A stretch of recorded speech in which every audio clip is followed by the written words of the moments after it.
I shall talk about 5 Gospels of Sri Ramakrishna.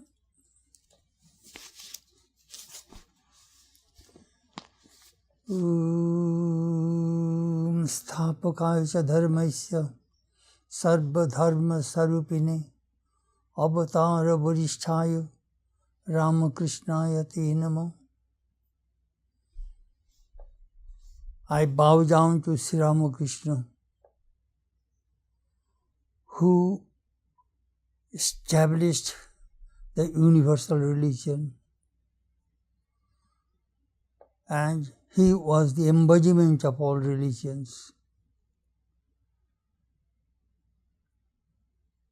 And he is foremost among the avatars. I bow down to Sri Ramakrishna again and again.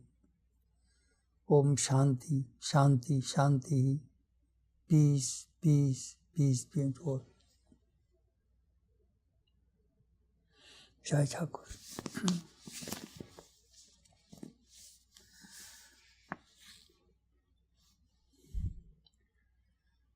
Five Gospels of Sri Ramakrishna. After working and writing various books on Ramakrishna, a thought came to my mind that Sri Ramakrishna's teachings must come to the West, especially the English-speaking people. I shall tell you in details about these 5 Gospels. First, let me tell you a little bit about the introduction. These 5 Gospels of Sri Ramakrishna consist of 2080 teachings of the Master, which are recorded and collected by his disciples and admirers. These are all eyewitness accounts, except the second one, some of which are first-hand accounts and some are collected from various sources. Ramakrishna spoke in Bengali, except the 5th Gospel, which was recorded in English. I translated first 4 Gospels from Bengali into English and edited the 5th one. In 1942, Swami Chetanananda translated the Gospel of Sri Ramakrishna, Sri Ramakrishna Kathamrita, recorded by M. And that book has a tremendous impact in the Western world in the field of religion and philosophy, mysticism and spirituality. Sometimes while working on this Gospel in these 5 translations, I took some help from Nikhilananda's translation. We hope this volume of 5 Gospels of Sri Ramakrishna will help humanity by bringing to them Ramakrishna's teachings, which are practical and inspiring, simple and spiritual, universal, and free from doctrine and dogma. Now I shall tell you a bird's eye view of Ramakrishna's Gospel. The word Gospel comes from God spell or good spell, which means glad tidings, good news. This good news uplifts human minds. We see Sri Ramakrishna's teachings have been recorded by different people. Some teachings are the same, but wordings are different. Same phenomenon we see in the New Testament. Same story was recorded by Matthew, Mark, Luke, John. Some parables, some teachings are in more details, some less details, Some are more elaborate than the other. So this is the way we find the Sri Ramakrishna's Gospel. These 5-6 people, they translated, they recorded differently. It is very, very interesting. When I was working, I noticed that same teachings in a different way. The first Gospel of Ramakrishna, under the title Adi Kathamrita, Adi means original,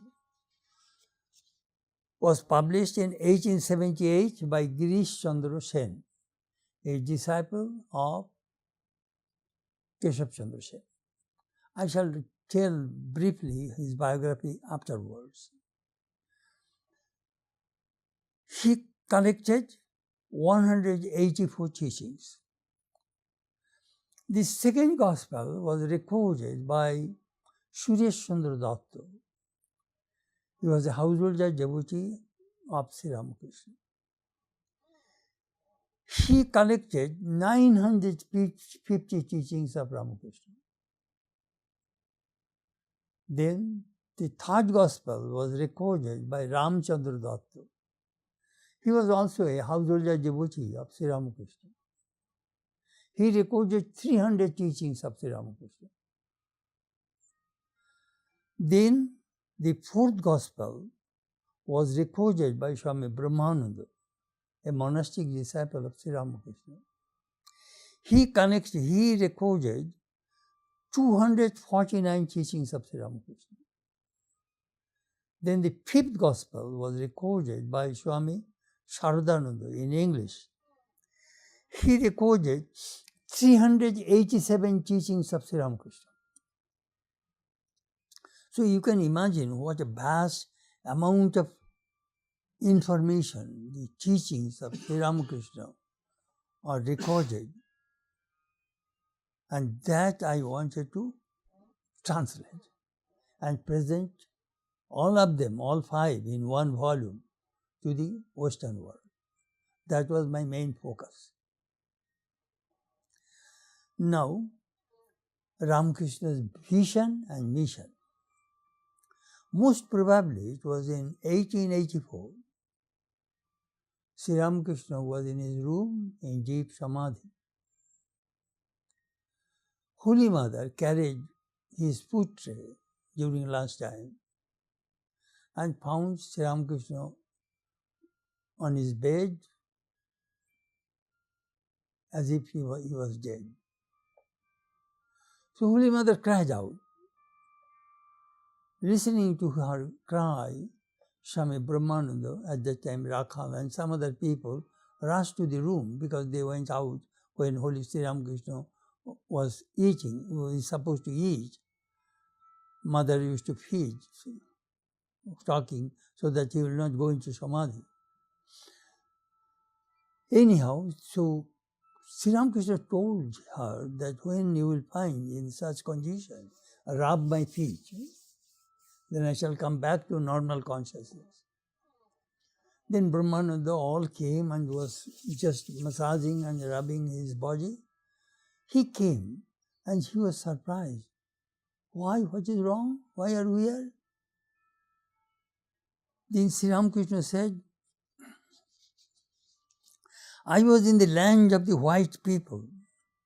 Their skin is white, their hearts are white, and they are simple and sincere. It is a very beautiful country. I think I shall go there.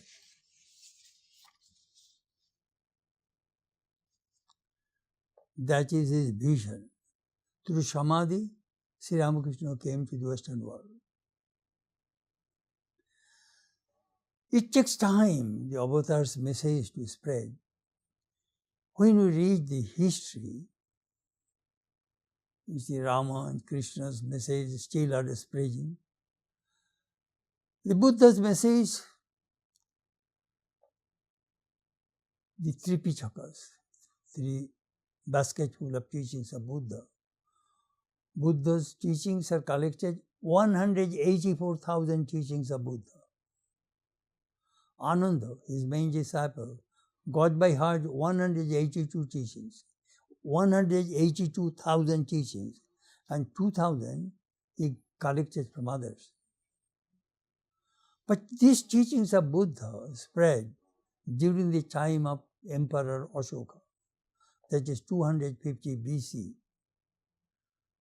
Buddha is 560 BC.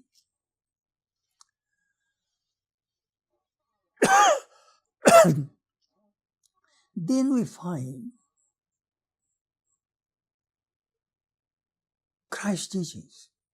It was in 597 AD, Gregory was the Pope, and St. Augustine carried the message of Christ to England. At that time, you see,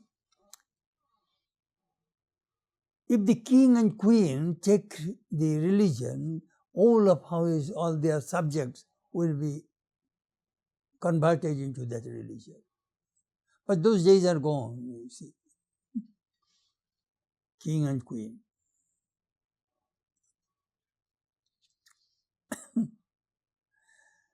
Now, the science and technology, we know how they are spreading the message.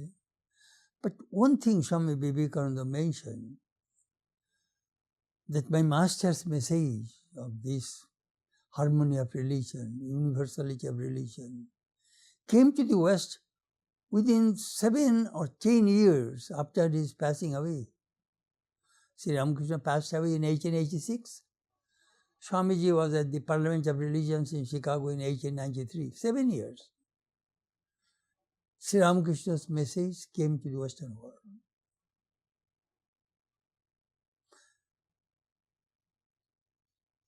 So, we see Ramakrishna traveled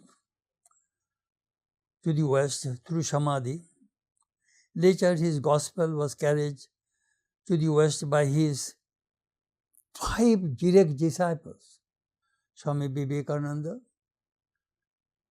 Swami Sharadananda, Abhedananda, Turiyananda, and Trigunatitananda. 5 monastic disciples of Sri Ramakrishna came to the West. Amazing. Afterward, the successive generations of monks of the Ramakrishna order have disseminated the Master's universal life and message all over the world. Swamiji says, I think it is in the My Master lecture, which he gave in Madison Square Garden in New York in February 1896. He says, this is the message of Ramakrishna to the modern world. Do not care for doctrines, do not care for dogmas or sects or churches or temples. They count for little compared with the essence of existence in each man, which is spirituality. And the more that is developed in a man, the more powerful is he for good. Anyhow, that is a long quote. Swamiji said that what is the speciality of Sri Ramakrishna's message? My Master's message to the mankind: be spiritual and realize truth for yourself. Swami Sharadananda came in 1896. He came to New York, and in New Jersey at Montclair, Swami Sharadananda was giving a class in the house of Mr. and Mrs. Wheeler. So Mrs. Wheeler had a vision of Sri Ramakrishna. Swami Atulananda recorded. I shall read that thing to you. An interesting incident took place when Sharadananda was living at the happy home. The Swami had often spoken about Sri Ramakrishna, and one day he produced his master's photograph and showed it to the lady of the house. "Oh Swami," she exclaimed, "it is the same face." "What do you mean?" said the Swami. And then she told him that long ago, in her youth, before she was married, she had had a vision of a Hindu, and that it was the same face that now she saw in the photograph. It was Sri Ramakrishna. She said, "But I didn't know it until now. I was so much impressed and charmed by the vision of the time that I remember the face very distinctly, and I have been going about here and there ever since I had the vision. Wherever I heard that a Hindu had come to America, but I was always disappointed, not finding the same face, and now at last I see that it was Sri Ramakrishna." This American girl, she was young, she has the vision of Sri Ramakrishna, and now she sees that. So Thakur came in subtle body. At that time she was alive, Sri Ramakrishna was alive. Then in 1899, when Swami Chetanananda came and in Shanti Ashrama, he told the American devotees, once our master told us that he had other disciples who spoke a different language, who had different customs. Somewhere far away in the West, they also will worship me. The master said, they also are mother's children. You are those disciples.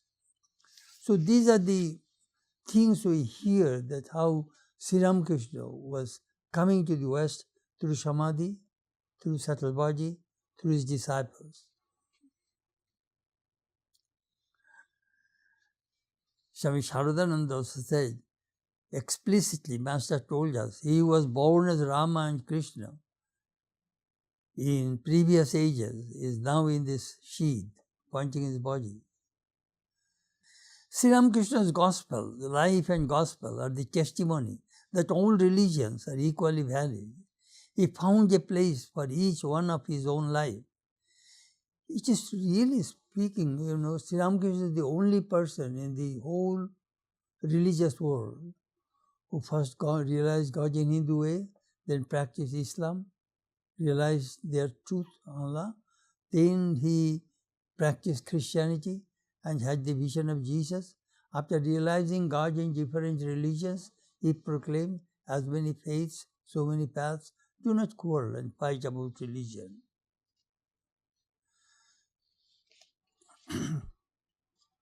I wrote a little bit about the characters. You see, in Sri Ramakrishna's life, we see the harmony of four yogas, Jnana Yoga, Karma Yoga, Bhakti Yoga, and Raja Yoga. We see the synthesis, philosophies of three schools of Vedanta: dualism, qualified non-dualism, non-dualism. He blends in his teachings, we find the blends, how these philosophies are blended.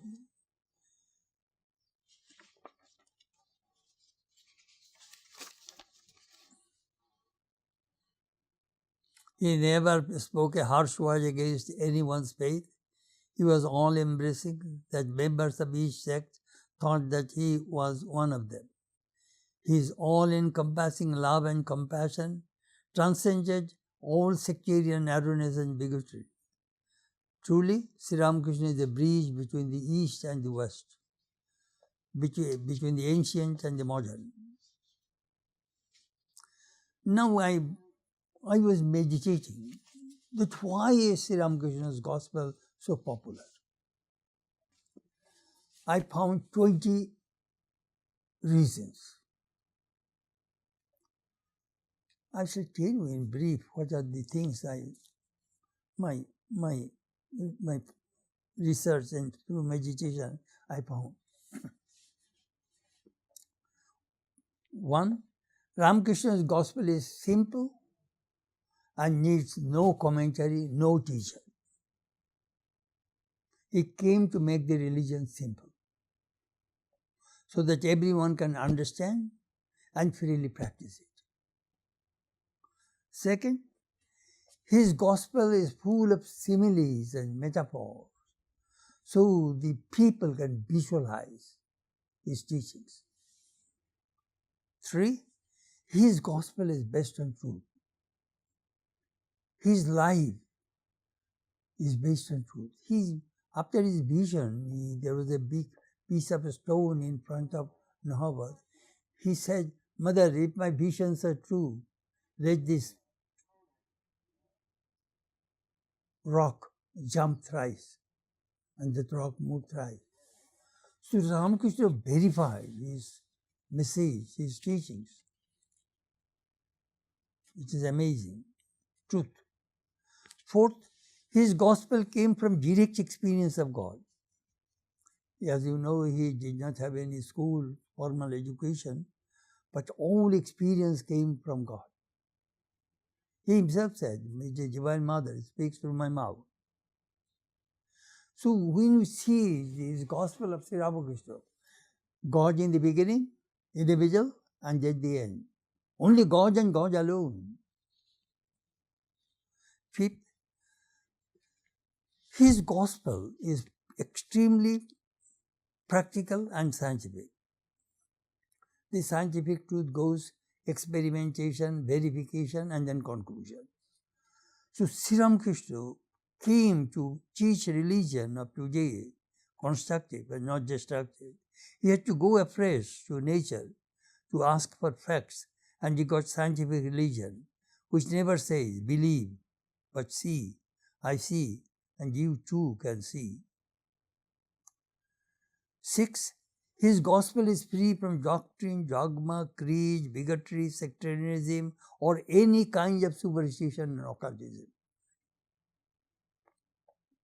There is no hocus pocus in Ramakrishna's religion. The theologians, they make the religion complicated. His gospel is very rational and not based on blind faith. Let me give an example. You will understand what I mean by mention. The Western world, they are guided by Aristotelian logic. Ye, ne. Ye cannot be ne cannot be ye. When Sri Ramakrishna told him that God is both with form and without form, he was confused. How the same thing can be both? God has form and again is formless. Sri Ramakrishna gave an example. What is wrong? This water, it is liquid, you are drinking, put into freeze, it will be solid. Same water is changing the position. To the Jnani, water is formed, to the God is formless, to a Bhakta, he has a form. What is wrong? He realized that this is very rational, extremely rational. You see, at that time it was a big thing. The Brahmins are telling God has no form. They took the Christian doctrine. God has no form, but God is full of qualities, divine qualities, all powerful, omniscient, omnipresent, merciful, all these things. But they do not focus on the God without form. So aim was influenced by Brahmos, so he was convinced. Next we see Sri Ramakrishna's gospel. He is expert in solving human problems. If anybody would come and say, sit down, listen to a story, he tells a story and solves the problem. Amazing. And his story has a tremendous power. Ordinarily, if you gave a very serious lecture, people may not remember, but the stories, they always remember. Ramakrishna's gospel is universal. Huxley mentioned in the introduction of the Gospel of Ramakrishna, translated by Nikhilananda, he mentioned that most of the teachings of Sri Ramakrishna are Hindu, he mentioned, but we are Western, unfamiliar and hard to understand its essence. However, it was intensely mystical and therefore universal. That Huxley says that it is mystical and mysticism is universal. I don't know how Sri Ramakrishna's gospel goes. Look, Thakur says, সেখানে সব শিয়ালের একরা. Funny expression. When all jackals in the world howl in the same voice. American jackal, Russian jackal, Indian jackal, and African jackal, their voices are the same. Do you know what he meant? He meant the mystics. Those who have realized God, their words are same everywhere you find. Very interesting. Next is Ramakrishna's Gospel is full of fun.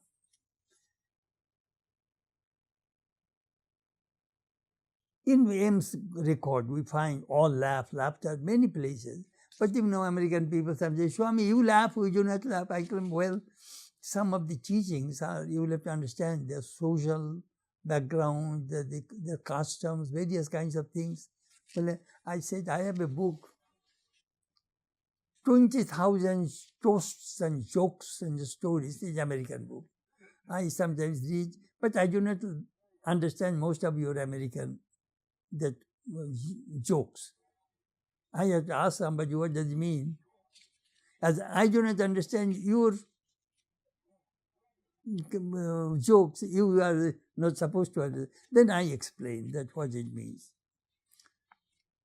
Christopher Wood, not Isharud, he wrote in VedantaSTL one article. Another side of Ramakrishna, which seems to me important, is that he had a sense of fun, and that he was joyous. It is a tragic mistake that the popular idea of a good person is so often that of someone rather dull and somber, someone who rarely laughs, whereas in actual fact it seems that the joy and sheer pleasure even of approaching God surpasses anything we know. It is very important. Christopher Isharud also mentioned that Sri Ramakrishna's gospel is full of joy, fun, and he is teaching those things, highest teachings, spirituality.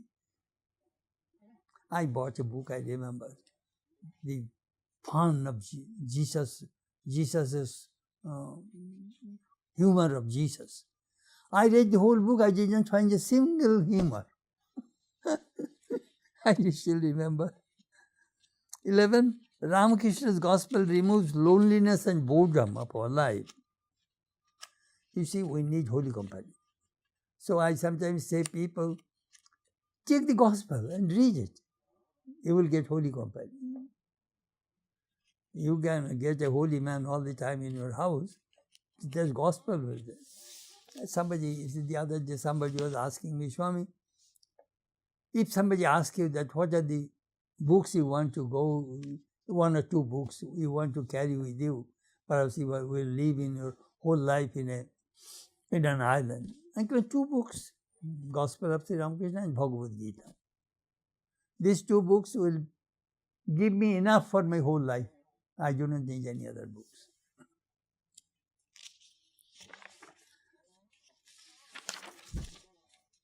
"12. Ramakrishna's gospel is for all. Isharud also mentioned, his gospel is for the householders, for the monastics, for all.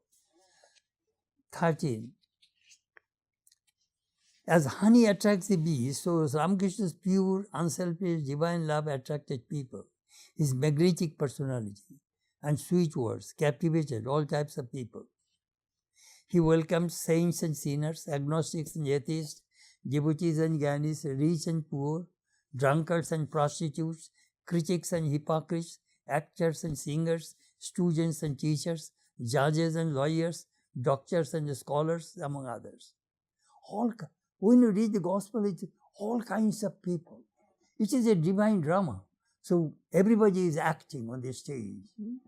That is the reason gospel is very interesting. It is not boring at all.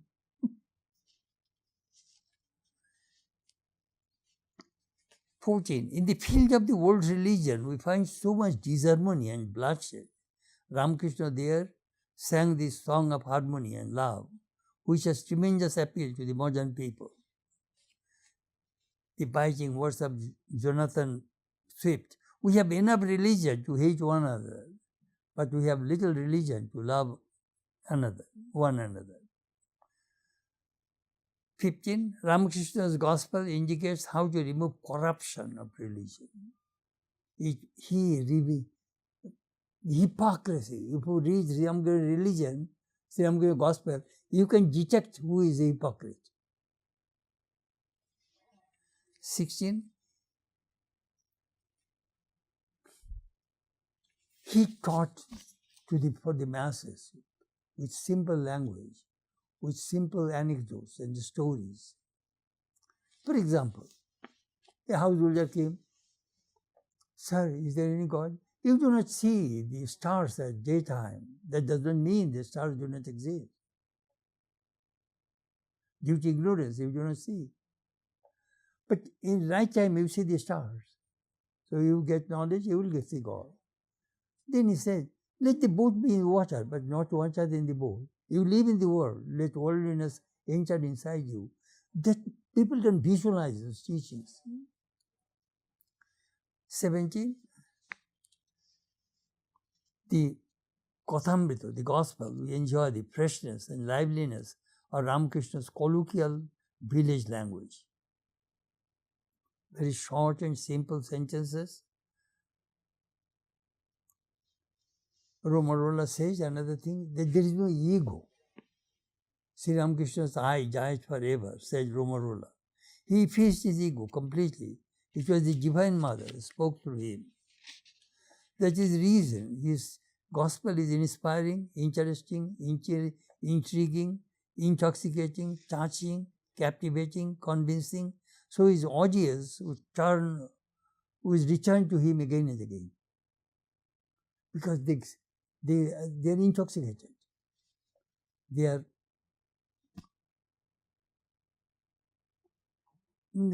love to come to Sri Ramakrishna. 20. All human beings, knowingly and unknowingly, are seeking one thing, that is bliss, joy. So Sri Ramakrishna's teachings give that thing to us.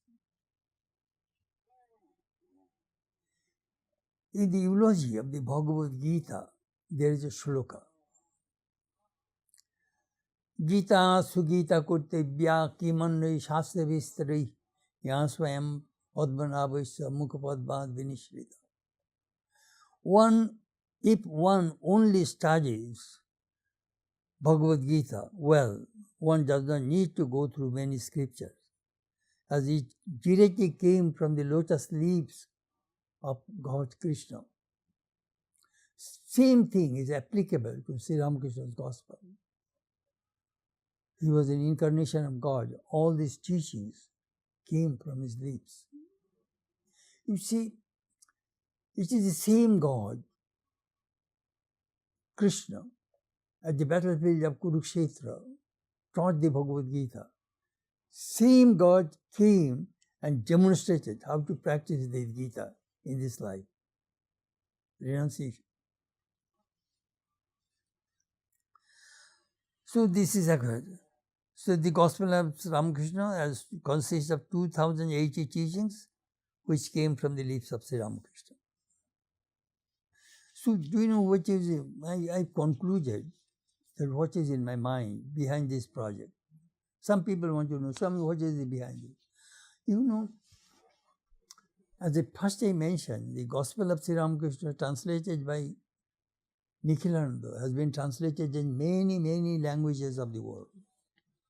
And it has a really tremendous impact in the spiritual field of the world. So, by Master's grace, I started to do some work. I translated Lila Prasanga, Sri Ramakrishna's divine play. That is the authoritative biography of Sri Ramakrishna. Then Ramakrishna, as we saw him, then they lived with God, householder disciples of Ramakrishna. God lived with them, monastic disciples of Ramakrishna, their biographies. Then how to live with Sri Ramakrishna, how to live with God in the company of Ramakrishna. That is the title. That book also my research on Ramakrishna. Next, See God with Open Eyes. That is also my research on Ramakrishna. So these 6, and then Sri Ramakrishna, A Divine Life in Picture, the pictorial biography of Ramakrishna. I worked on the 7 books, and now the 8th book was this book. This way, I have a full satisfaction that I try to bring to the Western world a voluminous amounts of information of Ramakrishna. That was in my mind. And I hope the readers will understand. The colossal volumes of this literature will help the readers to know every minute detail of Ramakrishna's life and gospel. It is the nature of the lover to wish to know every aspect of the beloved. The more we know about Ramakrishna, the more our love will increase for him. Thus, thinking of the divine will be divine. That is the way I finish my introduction. Now, in brief, I shall tell you about the 5 recorders. Their short biographical sketch I shall tell you. First, Girish Chandra Sen, 1835 to 1910. He was born in Dhaka, East Bengal, Bangladesh. He was a linguist. He knew Bengali, Sanskrit, Persian, Arabic, Urdu, and English. He joined in Brahmo Samaj in 1872. Keshav Sen, a Brahmo leader, entrusted him with teaching the Quran. He learned Quran, Arabic, and translated into Bengali. He wrote 5 volumes of the Sufi mysticism. I have all those 6 volumes. 6 volumes. 6 volumes of, name of the book is called Taposh Mala. Oh, fantastic book. All Sufi stories and Sufi sayings. I have all 6. So he came to Sri Ramakrishna in 1875 with Keshav, and he listened. 3 years, 77, 75, 76, 77. In 78, he published this book with this, as I said, it is called 184 teachings. This Girish Chandra Sen was present when Sri Ramakrishna's body was cremated. And he wrote a short biographical sketch of Ramakrishna, which was published in Dharma Tattva magazine of the Brahmos. Then this book came out, and in 1983, Shamal Bosu edited the book. I have the copy here. So this book I translated. It has never been translated. This is the first time in English. You have to understand, the Brahmos are admirers. They are not devotees or disciples. Devotees, but not disciples of Ramakrishna. So anyhow, that is the brief of Girish Chandra Sen. Second is Suresh Chandra Datta. He who came to Sri Ramakrishna with Nagmashai. He was born in 1850, but he came to Sri Ramakrishna in 1883. And he was an atheist. He did not believe in gods and goddesses. But he used to go to Brahmo Samaj. And there he heard about Sri Ramakrishna with Nagmashai. So what happened, both came to Sri Ramakrishna. Very interesting. It was a hot summer day in April or May, probably in 1883. They arrived in Dakshineshwar 2 p.m. Both are delighted to see the beauty of the temple garden, and they enjoy its beautiful atmosphere. So Sri Ramakrishna told them, live in this world like a mudfish. There is nothing wrong in staying at home. The mudfish lives in the mud but is not soiled by it. Similarly, live in the world but never be contaminated by its evils. So they are moved hearing Sri Ramakrishna's teachings. So Sri Ramakrishna died. He asked him, Nagmashai asked him, take initiation from the masters. Oh, I don't believe in initiation. Sri Ramakrishna says, all right, you can go. So he got a job in the British military service in Afghanistan. Then he could not he did not take any bribe, so he was thrown out. He was a very honest person. So he came to Dakshineshwar Sri Ramakrishna in 1886. Sri Ramakrishna was very sick. He did not disturb the master for initiation. But after Sri Ramakrishna's passing away, Sri Ramakrishna came, he was vision, through dream, he got the initiation. But very interesting, he started to record, and during his lifetime, look what he said. The second recorder, Paramahansa Ramakrishna Rukti, was Suresh Chandra Datta, was published part 1 in Bengali on 23rd December 1884. The master heard about it from the devotees. One day Suresh carried a copy of the book and went to Dakshineshwar. The master said, Suresh, I hear that you have published the teachings of this place, meaning himself. Suresh immediately offered the book as a speech. Very interesting. The master, read it out to me. When Suresh read some passages, the master remarked, you have recorded correctly. Suresh published part 2 of the master's teachings in 1886. Gradually collected more teachings in 1894, and which turned out 950 teachings. Sri Ramakrishna Deva Upadesh. I have the book here, original. That is Suresh Chandra Datta. Then Ramchandra Datta. He was a doctor, very scientific-minded person, did not believe in God.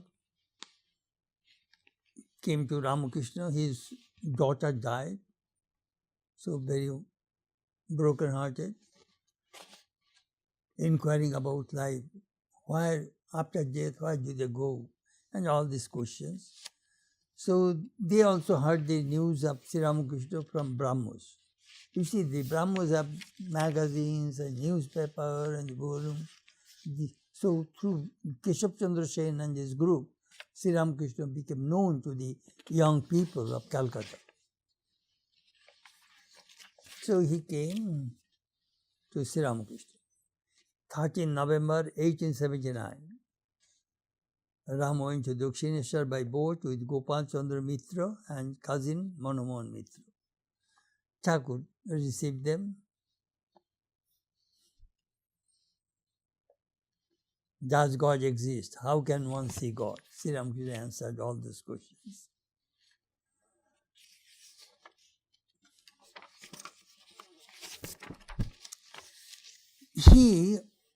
In May 1885, Ram compiled some of Ramakrishna's important teachings that he noted down and brought them out in a Bengali book entitled Tattva Sara. After a few of the devotees, however, objected to this and they reported to the master, Sri Ramakrishna called Ram aside one day and said, look here, some devotees informed me that you are publishing a book. What have you written? Ram replied that he had collected some of his Ramakrishna's teachings and put them together in a book. Ram then read some of it to the master, who said, oh, you have written those teachings. Very good. Listen, if you think that you have written them, you will get very little response from others. But if you think that the Lord is working through you, then it will be in great demand. Sri Ramakrishna further cautioned Ram, do not publish any biography. Now, if you do, my body will not last long. Ram obeyed. After Ramakrishna's passing away, he published a book, Sri Ramakrishna Paramahansa Deva Jivan Vittanto, a biography. Then, later he enlarged Tattva Sara and published it as Tattva Prakashika. I have the original copy here. That copy belonged to Swami Chetanananda. So I got from San Francisco. It was published in 1891. 1891, that book is here. Ram died in 1899. Then Swami Brahmananda.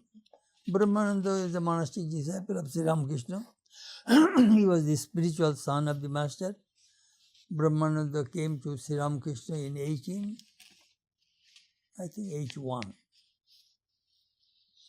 or 82. Anyhow, he was married, a sister of Manomohan Mitra. Manomohan Mitra was a house disciple of Sri Ramakrishna. And then then he started to stay in Dakshineshwar. So what happened, I shall not go in details.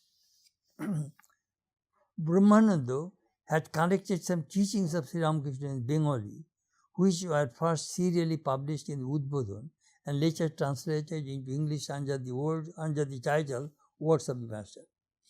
Do you know what happened? Swamiji started Bengali magazine Udbodhan and told his brother disciples, write something about the Master, his teachings, so that people may know. So Brahmananda started to collect the teachings. That is the way we get 249 teachings of Sri Ramakrishna. First-hand information, because he lived with the Master. Very important. That book was translated in 1924 by Jitendranath, some an Indian devotee, and F. Alexander edited. But that translation is very old archaic translation. I retranslated the whole thing. Then that book was published in Words of the Master. Anyhow, that is the book, 249 teachings of Sri Ramakrishna. Then Swami Sharadananda. Swami Sharadananda also is a monastic disciple of Sri Ramakrishna. He came to the Master in 1883. I shall read to you that what happened.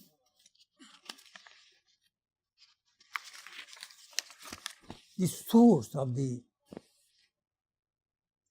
of Swami Sharadananda's record. Sharadananda recalled, at the invitation of Max Muller, Swamiji went to Oxford and stayed in his home as a guest.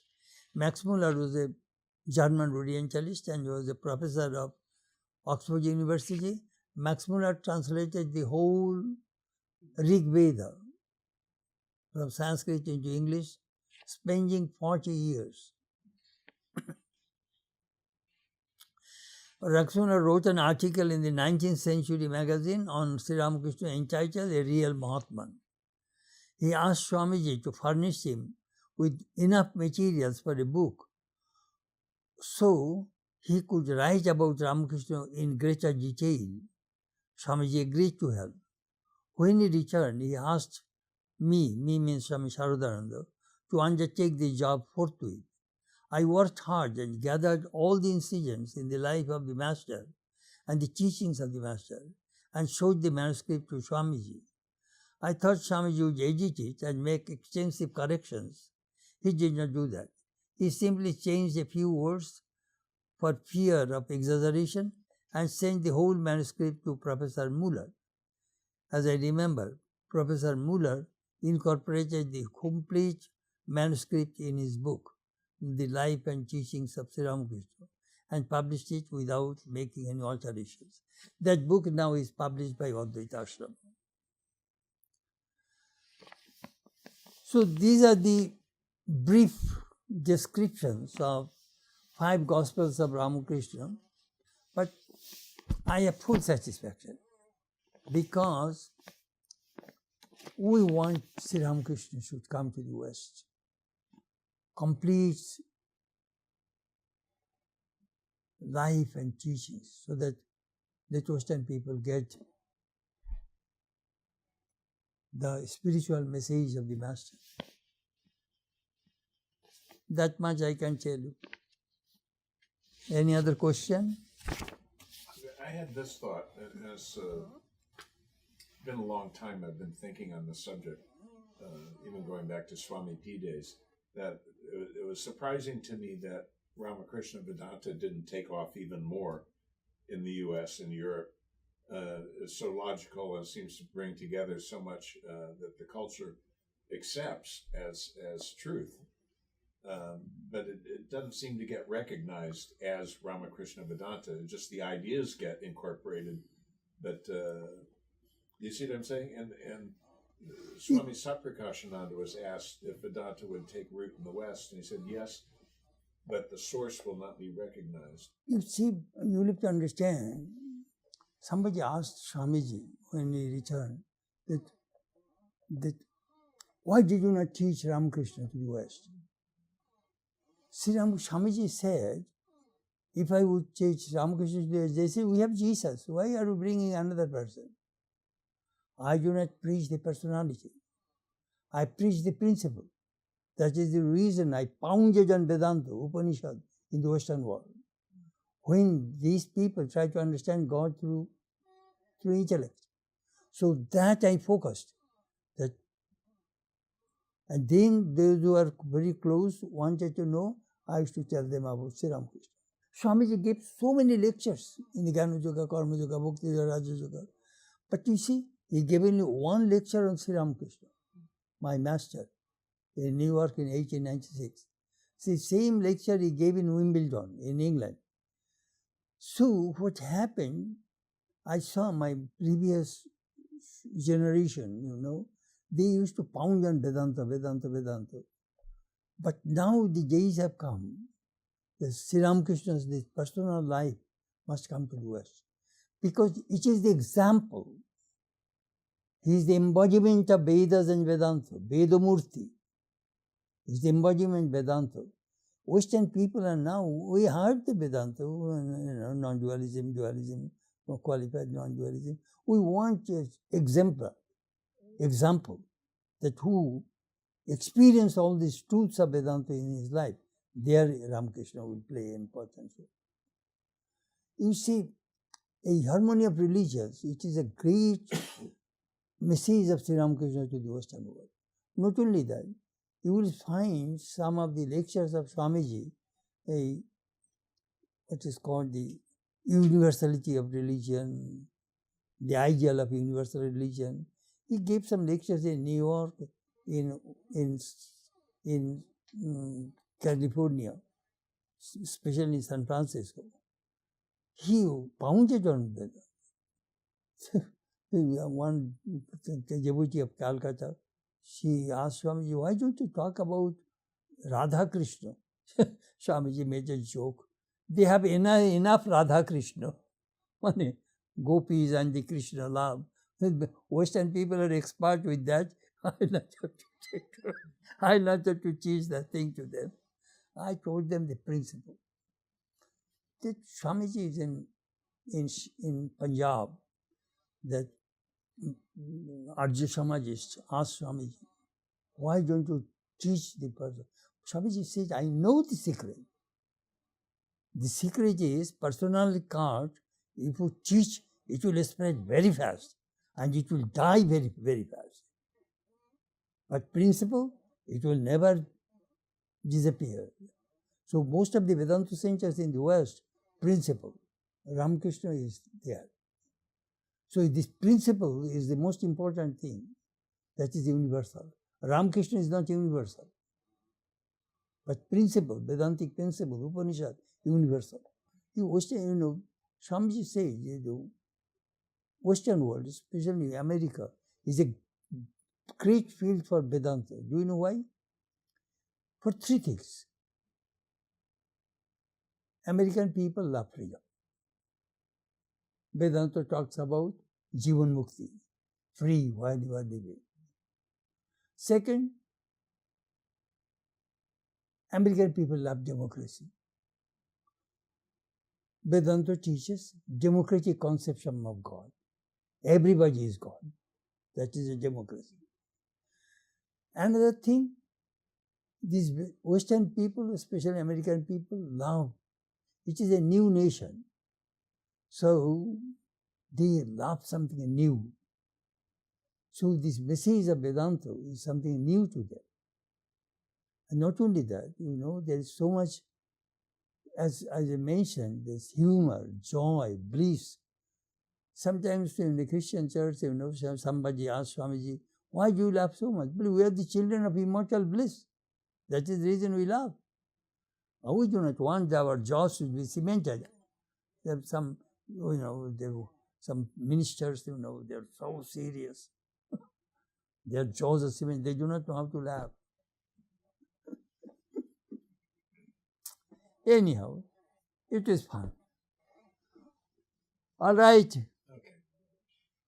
You want to close in, chant? Om Niranjanam Nityamanantarupam Bhaktanukampadrita Vigram Vai Ishabhataram Parameshamijam Tam Ramakrishna Shirasa Namamo Om Shanti Shanti Shanti.